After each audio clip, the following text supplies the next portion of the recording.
এখন দেখো এই যে আমরা ক্রিপ উইপ করতেছি না, ক্রিপ উইপ এই ডিজাইন কয়ভাবে করা যায়? চারভাবে। কয়ভাবে? চারভাবে করা যায়, একভাবে, দুইভাবে, তিনভাবে, চারভাবে। প্রথমে কী বলো, বেস্ট অন সাতিন উইপ, মানে সাতিন উইপের উপর ভিত্তি করে, তারপরে কম্বিনেশন অফ ফ্লোটিং ওয়েব না উইপ, যাই হোক কিছু একটা আছে, তারপরে রিভার্সিং এই স্মল মোটিভ, তারপর সুপার ইম্পোজিং, মানে চারভাবে করা যায়। তো আমাদের চারভাবে শিখতে হবে। তো প্রথমটা মেইনলি বেশি ইম্পর্টেন্ট, তো প্রথমটা আগে আঁকানো শিখি। হ্যাঁ, তো দেখো প্রথমটা কী ছিল যে সাতিন উইপ থেকে ক্রিপ ডিজাইন ড্র করা। হ্যাঁ, তো নিয়মটা কি? হ্যাঁ, তাহলে প্রথমে প্রশ্ন প্রদত্ত টুয়েলের রিপোর্টের সমান রিপিট বিশিষ্ট একটি রেগুলার সাতিন আঁকাবা। সাতিন, হ্যাঁ, তাহলে মনে করো কোশ্চেনে একটা টুয়েল দেওয়া থাকবে, ওই টুয়েলের রিপিট সাইজ বের করবা, কত রিপিট সাইজ বের করলা, ওই রিপিট অনুযায়ী তুমি একটা রেগুলার, খুব সাবধান, একটা কী আঁকাবা, রেগুলার, মানে ওই টুয়েলের যা হবে, মানে রিপিট সাইজ অনুযায়ী তুমি একটা কি রেগুলার সাতিন আঁকাবা। হ্যাঁ, তো সাতিন মনে করো তোমার রেগুলারই হবে, সমস্যা নাই, মানে যেহেতু ওরা ওইভাবেই কী দিব বলো, ওইভাবেই কিন্তু তোমার রিপিট সাইজটা দিয়ে দিবে। সো তোমার দেখবা যে সাতিন আঁকাইছো, ওটা তোমার অলরেডি রেগুলার হয়ে গেছে। হ্যাঁ, তার মানে একটা এখানে কিন্তু রেগুলার আঁকালে কিন্তু হবে না, অবশ্যই কি রেগুলার সাতিন আঁকাতে হবে। তার মানে টুইল দেওয়া থাকবে, মনে করো একটা টুইল দেওয়া থাকবে, টুইলের অনুযায়ী তোমার টুইলের যে রিপিট সাইজ যা হবে, তোমার সাতিনের রিপিট সাইজও তাই হবে। হ্যাঁ, আচ্ছা আঁকালা, তারপরে আমি ভিডিওতে বলতেছি, পেন নাই। হ্যাঁ, তো মনে করে কোশ্চেন এটা দেওয়া আছে 3/5, তাহলে এই টুয়েলের রিপিট সাইজ কত হলো? 5x5, তাহলে তুমি সাতিন, হ্যাঁ, সাতিন আঁকাবা, ওই সাতিনের রিপিট সাইজও কত হবে? 5x5। হ্যাঁ, তো কোশ্চেনে দেখো, এটা একটা কোশ্চেন আছে, ড্র ক্রিপ ডিজাইন আপন সাতিন বেস্ট অন এত টুইল। হ্যাঁ, এখানে টুইল দেখো, মাল্টিপল টুইল দিতে সমস্যা নাই, ভয়ের তো কিছু নাই, মাল্টিপল টুইল দিক আর সহায়ক টুইল দিক তোমাকে করতে হবে, তো পেন নাই। নিয়ম কি? তাহলে দেখো এর রিপিট সাইজ কত হবে? 3 আর 3 6 7 8, তাহলে এই 8 আমি সুবিধার্থে কিন্তু আগে আঁকায় রাখছি কিছু মানে সুবিধার্থে, মানে সময় সেভ করার জন্য, টাইম সেভ করার জন্য। হ্যাঁ, তো দেখো তাহলে কত? 8/8। হ্যাঁ, তার মানে এর এই টুইলের রিপিট সাইজ কত? 8x8, তাহলে ওই অনুযায়ী তুমি একটা কি সাতিন, হ্যাঁ, মানে বারবার মানে সাতিনে উল্টা হয়ে যাচ্ছে, তো ওই অনুযায়ী কি একটা সাতিন আঁকায় নিবা। হ্যাঁ, তো এই দেখো তাহলে কি 8x8, তাহলে 8x8-এর সাতিন কেমন হবে বলো? মুভ নাম্বার কত হবে? 5 অথবা 3, তুমি যেটা নাও। আমি 3 নিতে পছন্দ করি, এই জন্য এই যে 3 নিয়ে একটা কি সাতিনটা আঁকাইছি। হ্যাঁ, 3। হ্যাঁ, তো এই যে এই মানে 8x8-এর 3 আঁকানো তো আর তোমাকে দেখানোর কিছু নাই, ওই জন্য আমি আঁকাইছি, ওই জন্য আমি আগে রাখছি। তো পারবা তো, 3 নিছি না, তাহলে এখানে ক্রস এরকম। হ্যাঁ, তো আশা করি এটা তো পারবা, তাই না? যে 8/8-এর কি সাতিন ডিজাইনটা এমনি এঁকে নিলা, শেষ। তার ডাইনে আঁকাবা কি? এই টুইলটা আঁকাবা, এই টুইলটা তুমি আঁকাবা। প্রথমে তুমি সাতিন আঁকাবা, তারপরে এটা আঁকাবা, আর নিচে রিপিট এগুলো লিখে দিবা। আর অবশ্যই কিন্তু মুভ নাম্বার লিখতে ভুল করো না, এই দুটো তো পারবা, তাই না? তাহলে বেসিকটা কি, যে প্রশ্নে যে টুইলটা দেওয়া থাকবে, ওই টুইল অনুযায়ী তুমি টুইলের রিপিট অনুযায়ী তুমি একটা রেগুলার সাতিন আঁকায় নিবা। সাতিনের ডান পাশে কী করবা, আর এই যে ওই ফর্মুলা অনুযায়ী টুইলটা আঁকাবা। তো দেখো এরও রিপিট সাইজ আর রিপিট সাইজ একই, তাই না? তাহলে এই দুইটাকে আমি কম্বাইন করবো, এই দুইটাকে আমি কী করবো? কম্বাইন করবো। তো কম্বাইন করলে আমার রিপিট সাইজ কত হবে? এরও দা, তার মানে কি, যে কম্বাইন করবো এটাও কি তাই হবে, মানে যেখানে যে ঘরটাতে কম্বাইন করবো ওটাও কি 8x8 হবে, মানে এটারও 8x8, এটারও 8, তাহলে এটারও কী হবে? 8x8, যেহেতু দুইটার সমান, তাহলে কী হবে? এরও সমান হবে। তো 10x10, এরও তো 10x10 হতো, তাহলে আমার কী হতে বলো? 10x10 নিতাম, তাই না? নিলাম। এখন কাজ কি?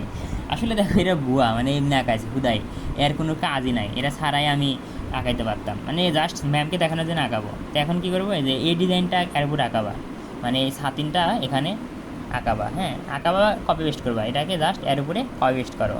মানে দেখো অত কপি পেস্ট করার চাইতে তুমি তো পারবাই, তাই না? তুমি তো পারবাই। তো এখানে কী করো? এই জিনিসটা আবার আঁকাও, মানে এই যে এটা, হ্যাঁ, কী বলবো, এটার উপরে জাস্ট এই জিনিসটা আবার আঁকাও, মানে এই সাতিনটা আঁকাও। তো দেখো তুমি কপি পেস্টও করতে পারো, আঁকাইতে পারো, আঁকানোর সুবিধা। তো আঁকাও, আমি আঁকে নিই, এমনি তোমাকে আমি দেখে আমি আঁকাচ্ছি। দেখো 1 2 3, 1 2 3, দেখো এভাবে তুমি আঁকাও, এই যে আঁকে নিছো। হ্যাঁ, তার মানে জাস্ট এই জিনিসটাকে এখানে তুমি কবেস্ট করলাম, এখানে কবেস্ট করলাম, কবেস্টটা তো আমি আমার সুবিধার্থে আমি আঁকে নিলাম, শেষ। এখন কাজ কি, এখন এই জিনিসটাকে এর উপর বসাও, এই জিনিসটাকে কী করবা, এর উপরে বসাবা। কেমনে বসাবা তোমার এটাও দরকার না, এটা দেখার দরকার নেই, জাস্ট ম্যামকে দেখানোর জন্য আঁকাছি। জাস্ট কী করবা জানো, আমি তোমাকে বলে দিই, আমি শর্টকাট বলে দিই। এই যে প্রতি কলাম অনুযায়ী প্রতি কলাম অনুযায়ী কাজ করবা। প্রথমে এই ফার্স্ট কলামের কাজ করবা, তারপরে সেকেন্ড কলামের কাজ করবা, তারপরে এই থার্ড কলামের কাজ করবা। যেখানে ক্রস আছে ওই ক্রসকে ধরবা, ধরে তুমি কি করবা, এই টুইলটা প্রশ্নের পর টুইলটা আঁকাবা। তার মানে কি, এটা কিন্তু ক্রস তোমাকে ধরতে হবে। তাহলে কি 3 আপ না, তাহলে এটা কিন্তু একটা আপ, তাহলে 1 আপ, এর গেলে 2 আপ, 3 আপ, তারপর কি 1 ডাউন, তাই না, 1 ডাউন, আবার কি 3 আপ, তাই না, 1 আপ, এ দেখো 3 না, 1 আপ, 2 আপ, 3 আপ, ডাউন, মানে 1 ডাউন, ডাউন, শেষ। তার বেসিকটা কি, মানে ম্যামকে জাস্ট দেখানোর জন্য এই দুইটা আঁকালা, কিন্তু আমার এই দুইটা ছাড়া কিন্তু আমি এটা করতে পারতেছি। এই ক্রসকে কিন্তু ধরবো, একটা ক্রস ধরবোই। তাহলে দেখো প্রথমে 3 আপ 1 ডাউন, তাহলে এই ক্রসকে কিন্তু ক্রস হিসেবে ধরতে হবে।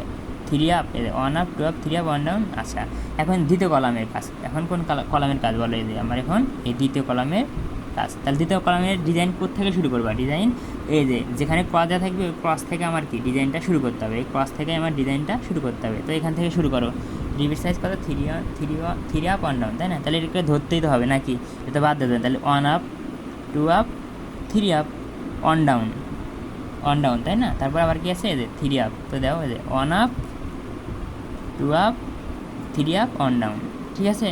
এখন এই কলামের কাজ শেষ, এখন এই কলামে আসে, এখন এই কলামে আসে। তাহলে এই কলামে শুরু করবো কোথা থেকে, যেখানে ক্রস আছে ওই ক্রস থেকে উপরের দিক শুরু করতে হয়, তাই না। তো এই যে আমার কি 3 আপ 1 ডাউন, 3 আপ 1 ডাউন এইভাবে, তাই না। তো দেখো এটা তো ধরতে হবে, তাহলে 1 আপ 2 আপ, উপরে তার আপ দেওয়ার জায়গা নেই, তাহলে এই যে নিচে দাও 3 আপ 1 ডাউন, আবার কি 3 আপ 1 ডাউন, এই তো এইভাবে। তাহলে এই ঘরে কলামে আসো, এখানে থেকে শুরু করবা, এই এখান থেকে, মানে যেখানে ক্রস থাকে ওখান থেকে আমার ডিজাইনটা শুরু করতে হয়, এবং ওই ক্রসকে কিন্তু ধরতে হয়। তো দেখো এই যে 3 আপ, তাই না, তাহলে 1 up, 2 up, 3 up, 1 down, 1 up, 2 up, 3 up, 1 down, এই তো পারবা। এখন এই কলামে আসে, এখন এই কলামে আসে, তাহলে শুরু করে এই কলামে থেকে শুরু করবা, এখান থেকে, তাই না। তাহলে 1 আপ, 2 আপ, 3 আপ, 1 ডাউন, উপরে তার যাওয়ার জায়গা নেই, তাহলে আবার নিচ থেকে, তাই না, 1 আপ, 2 আপ, 3 আপ, 1 ডাউন। এখানে শুরু করে কোথা থেকে বলো, এখান থেকে 1 আপ, আরও তো আপ করে আছে, 3 আপ তো দিতে হবে, উপরে জায়গা নেই, নিচে চলে আসবে, 1 আপ তো দিলাই, 2 আপ, 3 আপ, 1 ডাউন, আবার 1 আপ, 2 আপ, 3 আপ, 1 ডাউন। এই তো আবার দেখো এই কলামে এখান থেকে শুরু করবো, শুরু করো, এগুলো কিন্তু আসলে পারবা। তার মানে বেসিকটা তো বুঝতে পারছো। এইগুলো আর না বলি, যে ওই টুইলটা থাকবে, ওই টুইল অনুযায়ী তোমার রিপিট সাইজ অনুযায়ী একটা রেগুলার সাজিয়ে আঁকাতে হবে। তারপর তার ডান পাশে একটা এই টুইল আঁকাবা, তারপরে এই দুইটা কম্বাইন করবো এখানে। তো এটা যে ঘর হবে ওইটারও কিন্তু সেম ঘরই হবে। তারপরে এই ঘরে এই 7-3টাকে কপি করার দরকার নাই, আমরা তো পারি সব কিছু। জাস্ট আবার কি 7-3টা আঁকাবো, আঁকানোর পরে প্রতি কলাম অনুযায়ী কাজ করবো, মানে কলামের যেখানে ক্রস থাকবে ওখান থেকে আমি এই টুইলটা আঁকানো শুরু করবো, এবং ওইটা সহকারে আশা করি তোমরা পারবা। এটা গেলো তোমার নিয়ম। আর এখানে লিখে দিবা 7-3 বেস্ট প্রিভিউ, মানে 7-3-এর উপর নির্ভর করে ভিত্তি করে আমি প্রিভিউটা আঁকাইছি। কখনও যদি তোমার মনে করো বাই চান্সে টুইলের ডিজাইনটা দেওয়া নাই, তখন তুমি এটা নিয়ে কাজ করো, 5/3 নিয়ে কাজ করো। ওই 5/3 নিয়ে না কাজ করলে চলবে, অন্য কিছু নিয়েও চলবে, তখন তুমি হয়তো বিপদে করতে পারো, বুঝতে না পারো। মানে আমার উদ্দেশ্য তো না 8 মিলে, হ্যাঁ, কারণ 8x8 এটা খুব সুন্দর একটা রেগুলার 7-3 হয়, হ্যাঁ। তো যাই হোক, অন্য কিছু নিয়ে কাজ করলে হবে, তুমি মনে রাখো 5 আর 3 নিয়ে কাজ করবো, আশা করি পারবো।